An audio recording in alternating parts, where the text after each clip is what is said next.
What's up, folks? Tim here again. And today we're going to tackle the question that's all in the media, all over the news, and everywhere. Is our president a racist? Is Donald Trump a racist? To start the video out, I want to say no. I mean, when you look at it, he is doing a good job on many levels. From the economy, the picture looks good no matter how you paint it. The unemployment rate is, what is it, in the 3% range.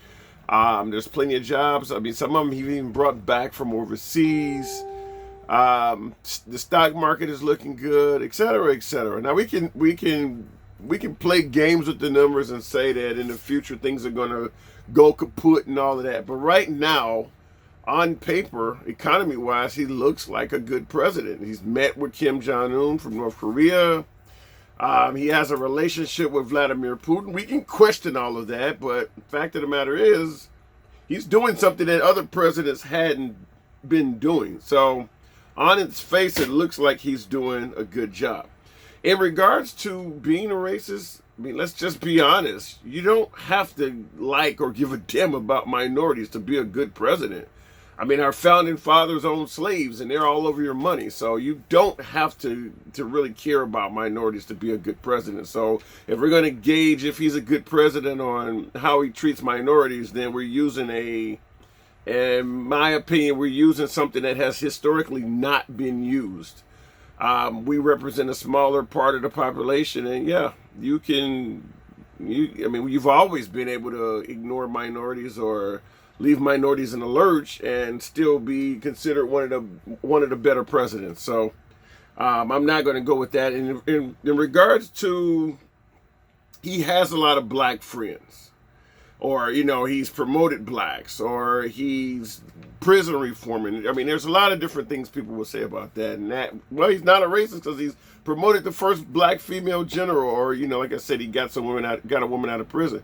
Well, let's just be real. There's a lot of people that consider, say, Al Sharpton or Jesse Jackson to be racist. And they have a ton of white friends, business partners, associates, political allies, et cetera, et cetera. Yet you would not have a hard time finding a Trump supporter that believes that Al Sharpton or Jesse Jackson is a racist. So having black friends, black associates doesn't necessarily disqualify you from being a racist. I mean, it just doesn't.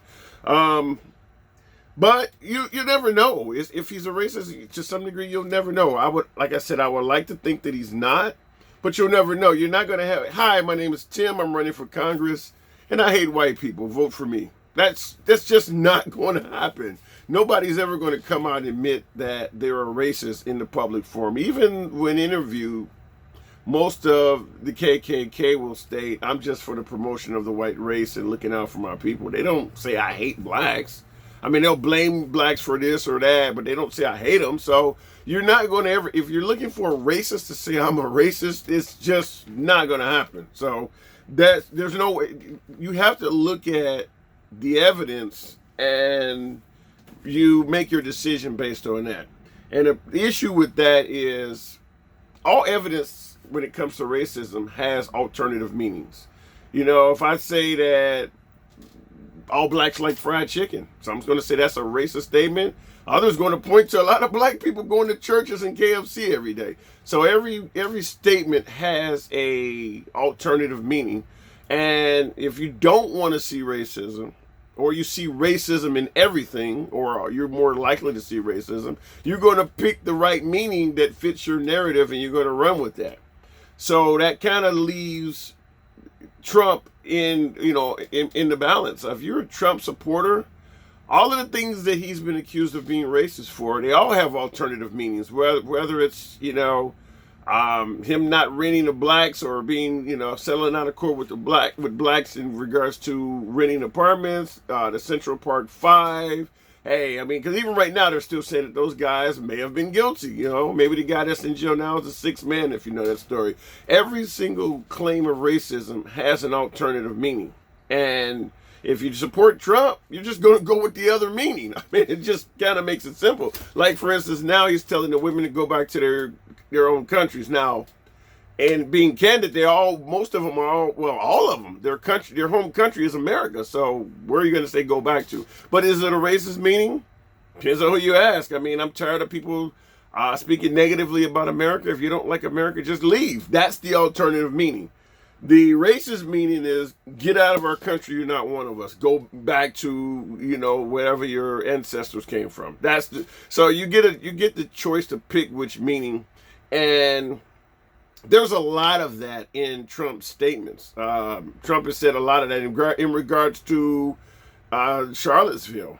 There were good people on both sides type deal. Well, I suppose if the guy with the Confederate flag has no criminal record, he works a job and pays his taxes every day, he's technically a good guy.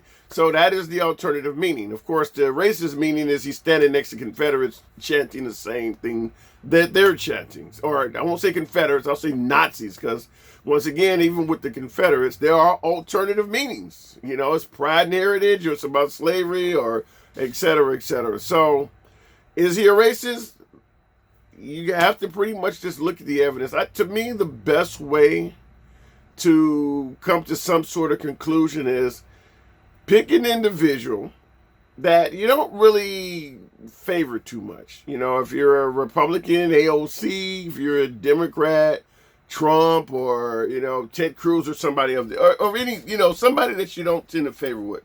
Now close your eyes and imagine some of the Trump statements are coming from that individual's mouth about a race that is opposite of his own. Would you think it was racist? And I mean, that's just the way you have to look at it. I mean, if AOC, for instance, was under investigation and she said, a white person cannot oversee or adjudicate my case because that person is white, would you think that is racist? Or would you think it's because, whites have been, a little bit cruel to her because of her policies? And so would you pick the alternative meaning, or would you pick that the person is racist? And the reason I'm saying is because Trump has a lot of these type of statements in his background. Now, the alternative meaning to all of them is that he's not a seasoned politician. He speaks his mind and he tells it like it is, and he's just brash. That's the alternative meaning to he's just a racist. So I would like to ask you to, respond in the comments. What do you think? Do you think the guy's a racist, or do you think it's just, in most cases, those alternative meanings? And we'll go with that.